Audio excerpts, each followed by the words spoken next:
أعوذ بالله من الشيطان الرجيم ألا إن أولياء الله لا خوف عليهم ولا هم يحزنون رب اشرح لي صدري ويسر لي أمري واحلل عقدة من لساني يفقهوا قولي رب اشرح لي صدري ويسر لي أمري واحلل عقدة من لساني يفقهوا قولي رب اشرح لي صدري ويسر لي أمري واحلل عقدة من لساني يفقهوا قولي. تمام قسم میں تعریفات، ساری بڑائیاں، خوبیاں اس وحدہ لا شریک کے لائق و ذبح ہے کہ جس نے ہماری اور آپ کی تخلیق فرمائی اور ہماری شہدایت کے خادم شمار انبیاء کرام کا مبعوث فرمایا. درود و سلام اور تمام رضا میرے صلاۃ و تسلیم پر خصوصیت کے ساتھ ہمارے آخری نبی حضرت محمد مصطفیٰ صلی اللہ علیہ وسلم پر. حضرات، بیشتر جمعہ سے قبل بھی میں نے آپ لوگوں کے سامنے نبی کریم صلی اللہ علیہ وسلم کے حقوق کو پیش کیا تھا. اس میں باتیں آئی تھیں کہ ہم نبی صلی اللہ علیہ وسلم کو دل و جان سے مانتے ہوئے، محبت کرتے ہوئے، ان کی پیروی کرتے ہوئے ان کی تعظیم اور تکریم بجا لانا ہماری ذمہ داری ہے. گرچہ ہمارے پر الزامات طرح طرح کے لگتے ہیں کہ یہ گستاخ رسول ہے، یہ اولیوں کو نہیں مانتے، یہ نظر و نیاز کو نہیں مانتے، یہ صلاۃ السلام کو نہیں مانتے. وقت کی قلت ہے. بہرحال انہی وقتوں میں مختصراً آج کے خطبے میں اس مہینے کی مناسبت سے، کیونکہ کم و بیش ہر مہینے کے اندر محرم، صفر، ربیع الاول، ربیع الآخر مہینہ چل رہا ہے، جمادی الاول چھوڑ کر پھر رجب، شعبان، تمام مہینے ایسے ہیں کہ لوگوں نے اپنے طرف سے نئی چیزوں کا انعقاد کر دیا ہے. لوگ کار خیر، ثواب، اثار ثواب، طرح طرح کے نام دے کر کام کرتے چلے جاتے ہیں جو بدعت کے زمرے میں داخل ہوتا ہے. بہرحال جہاں گستاخ رسول کا الزام عائد ہوتا ہے، اور میں نے آخری باتیں جو پیش کی تھی کہ مر گیا مردود فاتح نے دور، یہ بھی الزام ہے، اس کا بھی میں نے جواب دیا تھا. آج کے ٹاپک کے اندر کہ یہ لوگ اہل حدیث حضرات ولیوں کو نہیں مانتے، ولیوں کی تعظیم نہیں کرتے. یقیناً ہم ان تمام اولیاء کرام کی تعظیم کرتے ہیں جو اولیاء کرام نبی صلی اللہ علیہ وسلم کے اسوہ کے اعتبار سے نہیں گزارے ہیں، اور قرآن کی روشنی میں جن ولیوں کا تذکرہ ہے، حدیث کے اندر جن ولیوں کا تذکرہ ہے جو صفات ہیں، اس صفات سے متصف ہونے والے دنیا کے اندر جتنے بھی مومنین ہیں سب ولی ہیں، اور ان سب کی تعظیم ضروری ہے. اب رہا کہ الزام عائد تو کرانا تو عام بات ہے، لیکن یہ قرآن کی آیت پیش کر کے الا ان اولیاء اللہ لا خوف علیہم ولا هم یحزنون، بے شک یہ آیت سچی ہے. مجھے یقین اس آیت پر کہ بے شک اللہ کے ولیوں کو کوئی خوف اور غم نہیں ہوگا. یقیناً جو اللہ کے ولی ہوں گے میدان معاشر کے اندر تمام امتی اپنے اپنے عملوں کے اعتبار سے گھبراہٹ اور پریشانی میں منہمک ہوں گی. وہیں پر اللہ کے اولیاء کرام جتنے بھی ہوں گے انشاءاللہ ان کے پر کوئی خوف نہیں ہوگا کہ قرآن ناطق کہ الا خبردار ان اولیاء اللہ لا خوف علیہم، بے شک اللہ کے ولی ایسے ہوں گے جن کو کوئی خوف اور کوئی غم نہیں ہوگا. اب اس زمرے میں باتیں سمجھنے کی ضرورت ہے کہ کون سے ولی ہوں گے جن پر کوئی خوف طاری نہیں ہوگا. تو ولیوں کی بہت ساری قسمیں بھی ہیں. جو سب سے پہلے نمبر پر ولی ہے وہ رب العالمین کی ذات ہے. ہمارا رب ہمارا ولی ہے، ہمارا دوست ہے. ولی کے معنی دوست کے ہوتے ہیں. یقیناً جب ہم بندوں کا رب العالمین ولی بن جائے، دوست بن جائے، تو انشاءاللہ ہم مومنوں کا بندوں پر کوئی خوف نہیں ہوگا. اللہ ولی الذین آمنوا اور اس آیت کے اندر بھی اللہ نے صفات بیان کی، الا ان اولیاء اللہ لا خوف علیہم ولا هم یحزنون الذین آمنوا وکانوا یتقون، ایسے ولی جو ایمان لانے والے ہوں گے، اللہ کی ذات و صفات جتنے صفات ہیں، جتنے شرائط ہیں ایمان کے، تمام پر ایمان لانے والے جو ہوں گے ولی، وکانوا یتقون، تقوی پرہیزگاری اختیار کرنے والے۔ الحمدللہ ایمان کی دولت سے اللہ نے مجھے نوازا ہے اور ہم عمل صالح ہم لوگ کر رہے ہیں، تو اللہ کے ولی تو ہم بن ہی جائیں گے انشاءاللہ۔ پلس اللہ ولی الذین آمنوا، اللہ ہی ہمارا ولی ہے جو لوگ ایمان لاتے ہیں، یعنی صاحب مومن، جو لوگ مومن ہیں ان کے ولی اللہ رب العالمین کی ذات، اللہ ولی الذین، اللہ ولی ہے، اللہ وہ ذات ہے جو ولی ہے مومنین، مومنوں کا، ہم مومنوں کا ولی رب العالمین ہے۔ انت مولانا انت ولینا، میں شمار آئے تھے، اللہ تو ہی میرا مولا ہے، تو ہی ہمارا دوست ہے۔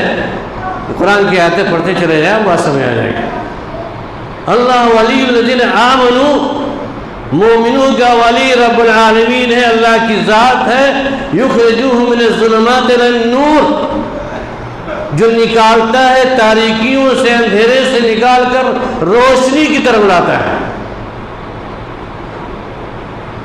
والذین کفروا اولیاءہم الطاغوت،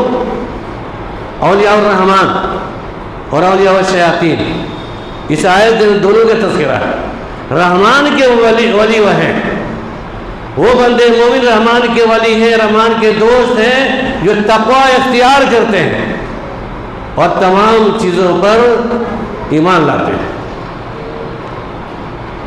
اللہ ولی جو رب العالمین ہمارا ولی ہے، ہمیں رہنمائی کرتا ہے، گمراہیوں سے، تاریکیوں سے، اندھیرے سے نکال کر روشنی کی طرف لاتا ہے، اور اس کے لیے اللہ نے قرآن کو نازل کیا، نبی صلی اللہ علیہ وسلم کو مبعوث کیا۔ اب قرآن کی روشنی میں، حدیث کی روشنی میں جو لوگ زندگی گزارتے ہیں عقیدے مضبوط کر کے، انشاءاللہ مومن ہیں اور ان کا اللہ رب العالمین دوست ہے،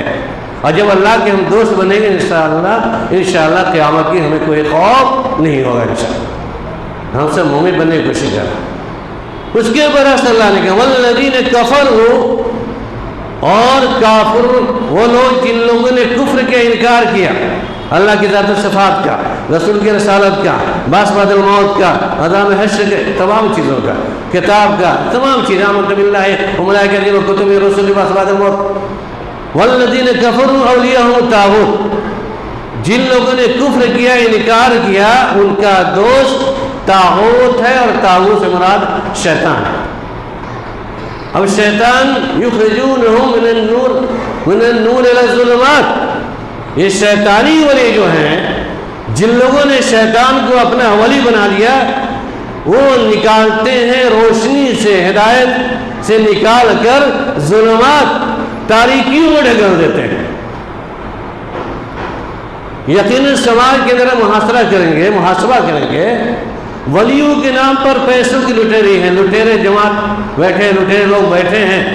ولیوں کے تاثرات، ولیوں کے منقبات، اللہ کی پناہ ایسی ایسی تعریفیں ان ولیوں کی جاتی ہے کتابوں کے اندر کہ آپ جب سنیں گے تو آپ کی روح کام جائے گی، اور ایمان کے اندر جذبہ ہوگا، ایمان کا جذبہ ہوگا کہ آپ کے دل میں ایمان ہوگا۔ جو اللہ کے ذات و صفات کی بات آتی ہے، وہ سارے صفات ولیوں کی طرف منسوب کیے جاتے ہیں۔ جو اللہ ایسے ولی دنیا کے اندر نہیں تھے جن کے اندر اللہ کے صفات موجود ہو، اور وہ اپنے دنیاوی زندگی کے اندر اپنے آپ کو کبھی پیغام دیا ہو کہ میرے پاس بھی یہ ذریعہ ہے، میرے پاس بھی وسیلہ ہے، میرے پاس بھی یہ طریقہ ہے، تم مجھے میری اتباع کر لو، تمہارے نجات ممکن ہو جائے۔ نہیں، ہرگز نہیں۔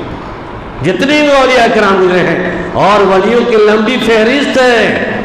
ان ولیوں کی جو صفات رب العالمین نے قرآن کے بیان کیا، الذین آمنوا وکانوا یتقون، میں دعوے کے ساتھ کہہ سکتا ہوں اس لیے زمین پر جتنے بھی صحابہ کرام تھے الحمدللہ سارے کے سارے ولی تھے، جتنے تابعین تابعین سارے ولی ہیں، سارے اللہ کے دوست ہیں، اللہ کے بندے ہیں۔ دوسری آیت کے اندر اس کی وضاحت ہے۔ نمبر ایک، اللہ ہمارا ولی ہے، اور صاحب تقوی مومن سارے ولی ہیں، اور دوسری رب العالمین کا والمؤمنون بعض اولیاء بعض، ایک مومن دوسرے مومن کے کا دوست ہے، ولی ہے، گویا کہ مومن بھی دوست ہے، ولی ہے۔ الذین آمنوا، ایمان لانے والے دوست، ولی، اور یہاں پر ایک مومن دوسرے مومن کا دوست ہے، اس لیے کوئی امر بالمعروف کوئی نہی عن المنکر، بھلائیوں کا حکم دیتے ہیں، برائیوں سے روکتے ہیں، کہ جو بھی مومن بندہ اپنے سماج کے لوگوں کے اندر عمل صالح سے مزین ہو کر، عقید توحید میں گامزن ہو کر رسالت کی، نبی کی رسالت کو عام کرنے کے لیے اور امر بالمعروف اور نہی عن المنکر کے فریضہ کو انجام دیتے ہیں، بتاتے ہیں، تو وہ مومن ہیں اور وہ دوست ہیں۔ والمؤمنون بعضهم اولیاء بعض، ایک مومن بعض دوسرے مومن کے لیے دوست ہے، ولی۔ والمؤمنات بعضهم اولیاء بعض، عورتیں بھی، مومنہ عورتیں بھی ایک دوسرے کے لیے دوست ہوا کرتی ہیں۔ تو قرآن حدیث کے روشنی میں پہلے نمبر پر اللہ ہمارا دوست ہے، اللہ کے محبوب بندے بنیں گے، اللہ ہمارا دوست ہوگا، انشاءاللہ کامیابی ملے گی۔ اور دوسرے معروفات کا حکم دینا، برائیوں سے منع کرنا، یہ مومن کی صفات ہے، اور ایسے مومن بھی اللہ کے دوست ہیں ایک دوسرے کے لیے۔ اللہ جناب کا یہ ساری آیتوں کو جمع کر لی جائے تو خلاصہ کلام یہ ہے کہ اہل توحید اللہ کی ذات و صفات پر یقین رکھنے والا اور محمد رسول اللہ کی رسالت پر یقین رکھنے والا اور اپنے عمل صالح سے مزین ہو جانے والا اور معروفات کا حکم دینے والا، برائیوں سے روکنے والا اللہ کے نزدیک مومن ہے، ولی ہے، اللہ کا دوست ہے۔ انشاءاللہ ایسے لوگوں پر کوئی خوف نہیں ہوگا انشاءاللہ۔ لیکن ان ولیوں کے نام پر جن ولیوں کا تذکرہ شیطانی عمل سے کیا گیا، کیونکہ وہ روشنی سے نکال کر گمراہی کو تو ڈھکیل دیتے ہیں۔ آج بڑے بڑے جو نام کر لیے ہیں یا لکھے ہوئے جو نام ہیں مزاروں کی دیواروں پر، مزاروں کے چوکھٹوں پر، اور ان کی زندگی جب ٹٹولا جاتا ہے تو چرس، گانجا، بھنگ پینے والا آدمی، دن بھر عیاشی کرنے والا، زناکاری بدکاری ملوث انسان،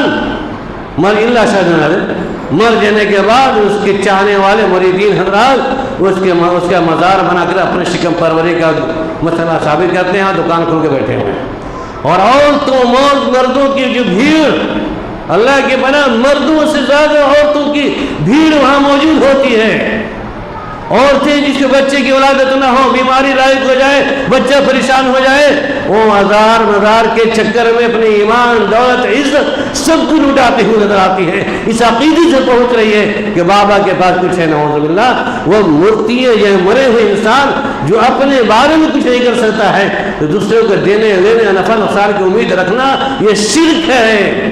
جو بندہ اس عقیدے سے جاتا ہے یا جو بندی اس عقیدے سے جاتی ہے کہ فلاں مزار پہ جانے کے بعد ہمیں اولاد کی حصولیابی ہوگی، فلاں مزار پہ جانے کے بعد ہمیں رزق کے اندر برکت ہے، نعوذ باللہ، مسلمان نہیں کہلا سکتا ہے، وہ مشرک ہے، اور ایسے مشرکوں کی نجات کبھی بھی نہیں ہو سکتی ہے۔ اس لیے عقیدے کی اصلاح ضروری ہے۔ ہماری گھر کی عورتیں جا رہی ہیں، ہماری بہنیں جا رہی ہیں، ہمارے احباب جا رہے ہیں، بڑے شہروں کی بات چھوڑ دیجئے، آپ کے علاقے میں مزارات کی تعمیر ہو رہی ہے۔ جو اس سرزمین چمپارن پر پہلے 50 سال پہلے ایک بھی مزار کا تذکرہ بھی نہیں ہوتا تھا، آج ہمارے علاقے کے اندر، ہمارے علاقے کے اندر مزار کی ابتدا ہو چکی ہے۔ موتیہاری چلے جائے، ڈھاکہ کے اندر کی سرزمین پہ، میں اپنی بدنام لینا نہیں چاہتا، ہم موتیہاری جائیے، ارے راجی، جہاں بھی چلے جائیے اس علاقے کے اندر، اس ضلع کے اندر بھی ہے۔ اور اس کے علاوہ افسوس کی بات یہ ہے مزار ڈھاکہ کے اندر نہیں ہے، پگڑی کے اندر نہیں ہے، اللہ تعالیٰ سے ڈھاکہ میں ایک آدمی ہے، لیکن مزار کے ماننے والے، ایمان کا سودا کرنے والے، عزت کا سودا کرنے والے، جاہل نامنود کہ یہ مسلمان چرس بھنگ پینے والا، تعویذ گنڈے کا سہارا لینے والا، اور تعویذ کے ذریعے اپنے شکم کو بھرنے والا مولوی بیٹھ کر ڈھاکہ کی سرزمین پر ہماری عورتوں کی عزت نوار کرتا ہے، اس کے ایمان اور دولت کو چھین رہا ہے۔ ہماری بچیاں اور ہماری بیٹیاں، ہماری بہنیں وہاں پہ جا رہی ہیں۔ استغفر اللہ۔ المیہ تو یہ ہے، تعویذ گنڈا لکھنا حرام ہے، تعویذ گنڈا بیچنا حرام ہے، اس کی کمائی حرام ہے۔ جہاں ہم غیروں کو نشانہ مارتے ہیں، دکھ اور سوچ کے ساتھ کہنا پڑتا ہے کہ جہاں تعویذ گنڈے کی مذمت اللہ کے نبی صلی اللہ علیہ وسلم نے بیان کی، اس کے کمائی کو حرام قرار دیا ہے۔ غیر مسلک والوں کی بات چھوڑ دیجئے، آج بڑے درد کے ساتھ میں کہہ رہا ہوں، اسی سرزمین کی سرزمین پر ہمارے اہل حدیث علماء کرام نے بھی، یا اور بھی علاقے میں چلے جا رہے ہم دیکھ رہے ہیں، اہل حدیث علماء کرام نے بھی تعویذ کا سہارا لگ کے گوانا شروع کر دیا ہے۔ میں کہنا چاہتا ہوں، یا میری آواز، میرا یہ پیغام ان حدیث عالموں تک پہنچا دیجیے گا جو اپنے ایمان کو ضائع کر کے لوگوں کی ایمان کو ضائع برباد کر رہے ہیں۔ میں تمام لوگوں کے سامنے کہنا چاہتا ہوں، تعویذ لکھنا، بیچنا، اسی کمائی کھانا سب کچھ حرام ہے، لیکن حدیث عالم کوئی کرتا ہے وہ حدیث نہیں ہو سکتا ہے۔ ہاں دم کرنا جائز ہے، یہ الگ ٹاپک ہے۔ شریر دم جھاڑ پھونک اور غیر شریر جھاڑ پھونک کیا طریقے انشاءاللہ باتیں نہیں ہوں گی، لیکن جو لوگ اس کے حال میں شرکیہ کام کر رہے ہیں ان کا اللہ ان کو ہدایت دے۔ مریم میں کہہ رہا تھا کہ اولیاء کرام کے نام پر رجب کنڈے کا نیاز، محرم حرام کے مہینے سب میں جتنے بھی ہیں، خاص کر عید میلاد النبی کے نام پر نبی صلی اللہ علیہ وسلم کی حرمتی، اور اس مہینے کے اندر اولیاء کرام کے نام پر بڑے پیر غوث الاعظم نام بھی استغفر اللہ، پیرانے پیر غوث الاعظم محی الدین شیخ عبدالقادر جیلانی رحمۃ اللہ علیہ کے نیاز، نذر و نیاز اسی مہینے کے ادا کی جا رہی ہے، جس کو 11ویں شریف کے نام سے جانا جاتا ہے۔ 11ویں شریف، اجمیر شریف، بغداد شریف، یعنی کہ شریف کی لمبی فہرست ہے، وقت کی قلت ہے۔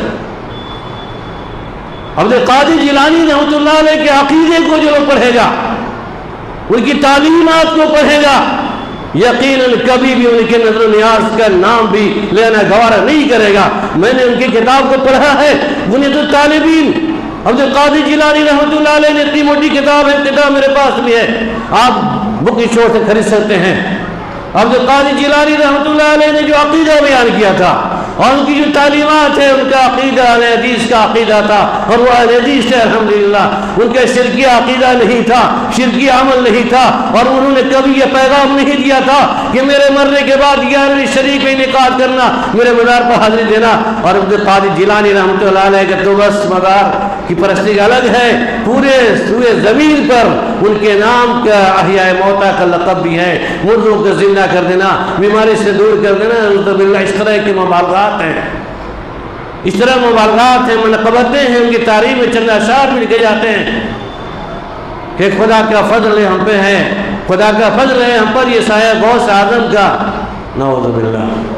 بلاؤں کو ٹال دینا یہ کام غوث اعظم کا، وقم بسم اللہ کر کے مردوں کو جلا دیتے تھے، اسی لیے ڈنکا ہے سارے عالم احیاء موتا غوث اعظم کا، نعوذ باللہ۔ عبدالقادر جیلانی رحمۃ اللہ علیہ ساری بلاؤں کو، مصیبتوں کو ٹالنے کے ذمہ لینے، نعوذ باللہ، اور قم بذن اللہ کے مردوں کو زندہ کرتے ہیں، استغفر اللہ۔ انہوں نے اپنی کتاب میں کبھی نہیں لکھا، انہوں نے کہا کہ اپنی کتاب کے اندر کہ صرف قرآن اور سنت پر عمل کرنا مومن کی علامت ہے، اور اس لیے زمین پر شرک و بدعت کی تعریف کرتے ہوئے کہا تھا، انہوں نے بدعت کی پہچان بتاتے ہوئے کہا تھا کہ جتنی بھی اغانہ مدارات ہیں، ساری شرکیہ افعال ہیں، بدعت امور ہیں،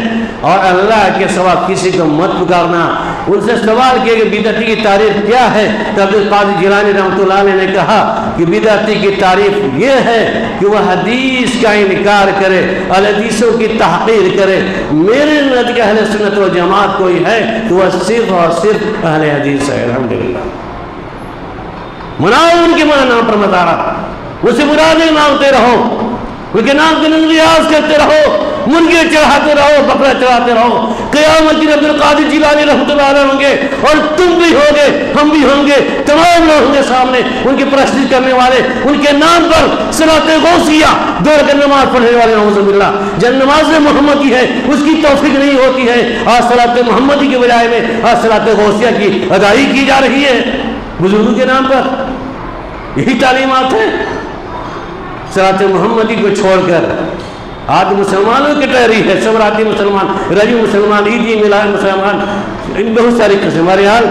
جو لوگ بھی نذر نیاز کا عقیدہ رکھتے ہیں، نذر جائز ہے، نیاز جائز ہے، النذر للہ، اللہ کے لیے نذر نیاز جائز ہے، غیر اللہ کے لیے حرام ہے۔ ذبح قربانی اللہ کے لیے ہے، غیر اللہ کے لیے حرام ہے، دعا اللہ کے لیے، دعا اللہ سے ہے، غیر اللہ سے دعا حرام ہے، استمداد مدد طلب کرنا، یہ استعانہ مدد طلب کرنا، غوث پکارنا، یا مغیث رب العالمین کی صفت ہے، غوث اعظم سب سے بڑے غوث، سب سے بڑے مدد کرنے والے عبد القادر جیلانی کی صفت نہیں ہو سکتی ہے اللہ کے نزدیک۔ کوئی بندے تھے، انسان تھے، لیکن غوث یا مغیث رب العالمین ہمارا ہے، وہ مغیث سے مدد کرنے والا ہے۔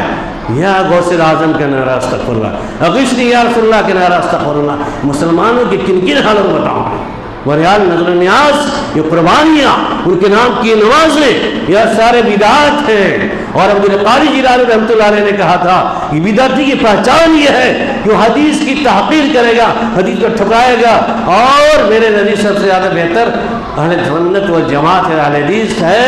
اور پلس قول کے ساتھ ساتھ عبد القادر جیلانی رحمۃ اللہ علیہ کے اعمال صالحہ کو دیکھ لیجئے،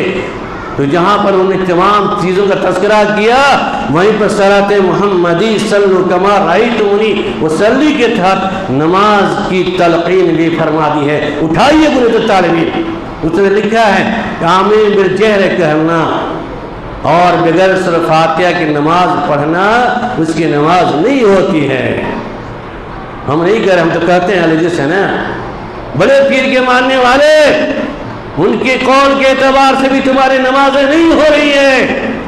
تم صرف ان کے نام پر نیازیں پیش کر رہے ہو اور ان کے شرائط کے اعتبار سے نماز نہیں پڑھتے۔ انہوں نے کہا کہ سورہ فاتحہ پڑھنا لازم ہے، تکبیر تحریمہ کرنے کے بعد سورہ پڑھنا ہے، سورہ فاتحہ پڑھنا ہے، اور رفع الیدین نبی کی سنت ہے، اس کو بھی ترک نہیں کرنا ہے۔ اٹھاؤ ان کی کتاب، پڑھاؤ، سماج کے لوگ مولویوں کو بتاؤ، اور جتنے بھی ائمہ کرام میں ماشاءاللہ سارے علیہ سارے بزرگ ہیں، سارے ولی ہیں، میں کسی تحقیر نہیں کرتا۔ رب العالمین ان کے تمام کمی بیشی سب سے ہے، جتنے ائمہ کرام محدثین کرام سب ولی ہیں انشاءاللہ اللہ کے نزدیک، جو سب پرہیزگار تھے، ایماندار تھے، پرہیزگار تھے، انشاءاللہ سارے متقی ہیں۔ اور جو مومن بھی ایمان کی دولت میں عمل کرے انشاءاللہ سارے کے سارے مومن ہیں۔ لیکن ان چرس گانجا پینے والے، بھنگی چرسی لوگوں کو، مذاق پر پیسہ اٹھنے والے لوگوں سے ہوشیار رہنے کی ضرورت، کیونکہ رحمان کے ولی نہیں ہیں، یہ شیطانی ولی ہیں، جو آپ کی عزت و انعامات کو مٹاتا ہے، آپ کی جیب کو خالی کرواتا ہے، اور بھول بھلیا میں ڈال کر آپ کو برباد کرتا ہے۔ لہذا رب العالمین نے جو صفات بیان کیے ولیوں کے، ہم سب اس صفات سے متصف ہو جائیں گے انشاءاللہ، ہم سب اللہ کے ولی بن کے زندگی گزاریں گے، اور جو ہمارا خاتمہ ہوگا کہ لا خوف علیہم ولا هم يحزنون کے مصداق ہوں گے۔ اور اس کے علاوہ جو شیطانی ولی ہیں، ان کے اتباع پیروی سے بچیے، ہمیں سماج کے لوگوں کو بچائیے، تاکہ رب العالمین کے سامنے جائے تو مومن بن کے جائے، بدعتی بن کے نہیں جائے نبی کے سامنے، اور حوض کوثر کی چلیابی ہو جائے۔ یہی ایمان کا تقاضا ہے، مومن کا تقاضا ہے۔ اور خطبے کے آج کا محسن مقصد یہی ہے، آپ کو بتانا کہ اس مہینے کے اندر میلاد کیے جا رہے ہیں 11ویں شریف کے نام پر عبد القادر جیلانی رحمۃ اللہ علیہ کے نام کے نظر نیاز پیش کرنا حرام ہے، شرک ہے۔ نظر اللہ، اللہ کی نظر ماننا پورا کرنا واجب ہے، لازم ہے۔ جو اللہ کی نظر مانتا ہے نہیں پورا کرتا ہے مجرم ہوگا اللہ کے نزدیک۔ اور کسی انسان کی دعا کا مسئلہ ہو، نماز کا مسئلہ ہو، نیاز کا مسئلہ ہو، ساری چیزیں رب العالمین کے ذبح کا مسئلہ ہو، رب العالمین کے لیے ہم قربان بھی کرتے ہیں تو اللہ کے لیے کرتے ہیں۔ صلاتی و نسکی و محیائی و مماتی للہ رب العالمین۔ بس بہرحال وقت کی قلت ہے، باتیں بہت ساری رہ جاتی ہے، معذرت کے ساتھ پچھلے مت پر تاخیر ہو گئی تھی اور مجبوریاں بھی ہوتی ہیں، لیکن جتنی باتیں بتائی جاتی ہیں مختصر وقت میں سمجھیے اور عمل کیجیے، انشاءاللہ کامیابی ملے گی، دین دنیا دونوں سے سرخری حاصل ہوگی۔ رب العالمین کی دعا کرتے ہیں بار اللہ ہم تمام سامعین کو سننے سے عمل کی توفیق ہے، بار اللہ ہم تمام لوگوں کے دلوں کو پاک و صاف کر دے، شرکیہ و بدعتانہ امور سے پاک و صاف کر دے۔ بار اللہ ہم تمام لوگوں کے دلوں میں جتنے لوگ بیٹھے ہیں مومنانہ صفات کے ساتھ ساتھ عمل صالح کرنے کی توفیق عنایت فرما دے۔ آمین ثم آمین۔ وآخر دعوانا ان الحمد للہ رب العالمین۔ بارک اللہ لی و لکم فی القرآن العظیم ونفعنی وإياکم بالآیات والذکر الحکیم۔